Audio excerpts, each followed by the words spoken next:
Hello friends, मी आहे मयुरी आणि स्वागत आहे तुमचं मयुरी आरजे किचनमध्ये।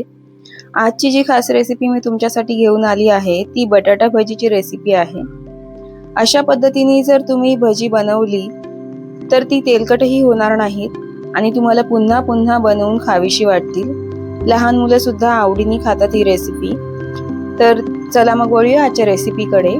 त्यासाठी मी स्लाइस करून घेतले आहेत बटाट्यांचे। अशा पद्धतीने पाण्यात टाकून ठेवायचे आहेत आपल्याला। बेसन पीठ घ्यायचं आहे, त्यामध्ये चवीनुसार मीठ, थोडी हळद आणि थोडा ओवा क्रश करून ॲड करायचा आहे। कमीत कमी साहित्य लागतं या रेसिपीला, अजून आपल्याला काही इन्ग्रेडियंट्स ॲड करायची गरज नाहीये। तर पहिले आपल्याला व्यवस्थित पीठ मिक्स करून घ्यायचं आहे, इन्ग्रेडियंट्स आणि पीठ, आणि नंतर हळूहळू पाणी ॲड करून आपलं बॅटर तयार करायचं आहे। पाणी आधीच आपल्याला जास्त टाकायचं नाहीये बॅटर रेडी करताना। अशा पद्धतीने व्हिडिओमध्ये तुम्ही बघू शकता थोडं थोडं पाणी घालून आपल्याला गोळा करून घ्यायचा आहे पिठाचा, आणि मग हळूहळू अजून पाणी ॲड करून अशा पद्धतीने कन्सिस्टन्सी येईल असं बॅटर रेडी करून घ्यायचं आहे। पातळ झालं नाही पाहिजे बॅटर। त्यानंतर थोडा खायचा सोडा ॲड करायचा आहे आणि थोडं तेल ॲड करायचं आहे।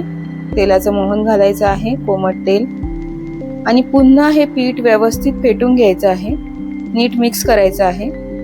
अशा पद्धतीने तुम्ही मिक्स करणार तर ते थोडं फ्लफी होतं, तुम्हाला चेंज लगेच कळून येईल। तर अशा पद्धतीने आपलं बॅटर रेडी करून झाल्यानंतर आपल्याला भजी तळायला घ्यायची आहेत।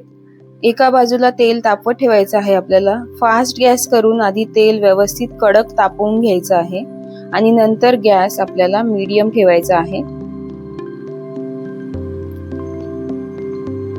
कमी गॅस ठेवायचा नाहीये आपल्याला आणि खूप फास्टही गॅस ठेवायचा नाहीये। अशा पद्धतीने हळूहळू एक एक स्लाइस पिठामध्ये घोळून आपल्याला तेलात सोडत जायचे आहेत। तुम्ही बघू शकता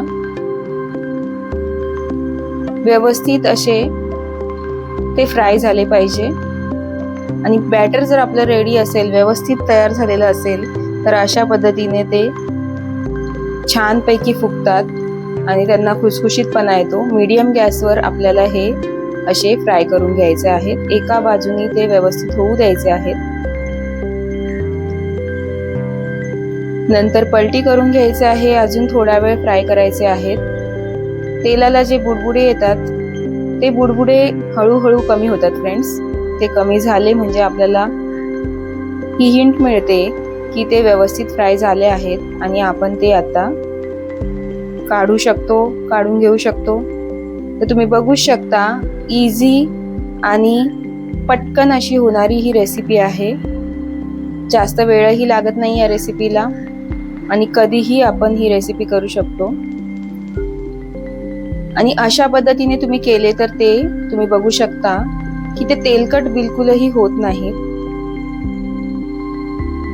आणि खुसखुशीतपणा त्यांचा बराच वेळ राहतो असाच। थंड झाल्यानंतर ते नरम पडत नाहीत।